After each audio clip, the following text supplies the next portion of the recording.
Kali ini saya ingin membahas tentang pembunuhan, di mana ada macam-macam pembunuhan. Saya nggak perlu pakai pasal karena nanti berat di otak kita semuanya ya. Ada pembunuhan biasa, ada pembunuhan berencana, ada juga pembunuhan karena pembelaan ya. Nah, yang disebut pembunuhan berencana seperti apa sih?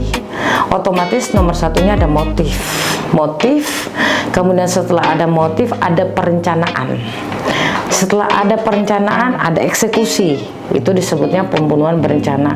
Sementara pembunuhan membela diri bagaimana? Contoh, misal kita sedang jalan atau naik motor atau kendaraan lain, kita dijegat oleh pencuri kah atau orang jahat kah, kemudian kita mempertahankan diri kita agar tidak dibacok, misal agar tidak ditembak, tapi kita ternyata yang menang, penjahat itu yang mati misalnya.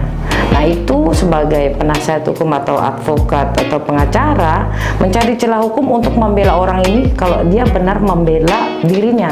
Atau ketika sedang jalan berdua pacar atau ibunya atau istrinya digoda, kemudian entah misalkan dicolek-colek atau bahkan diperkosa, kemudian suaminya ini atau anaknya atau pacarnya ini tidak terima dan membela diri dan tanpa sengaja atau sengaja membunuh orang ini, itu juga masih disebut pembelaan diri, pembunuhan pembela diri, dan itu setidaknya bisa bebas sebenarnya dari hukuman penjara.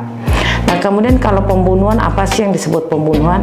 Pembunuhan itu sebenarnya menyebabkan seseorang mati, seseorang meninggal dunia, itu disebutnya pembunuhan ya. Makanya pasal pembunuhan itu ada pasal-pasal berikutnya, tapi yang jelas pembunuhan adalah menyebabkan seseorang mati.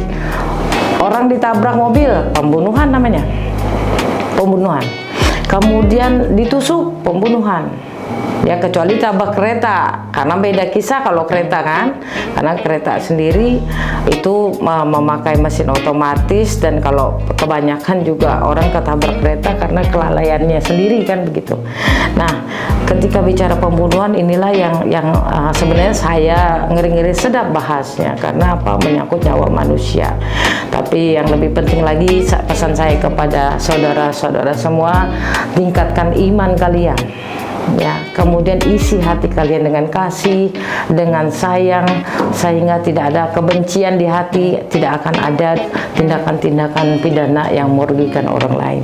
Demikian, terima kasih.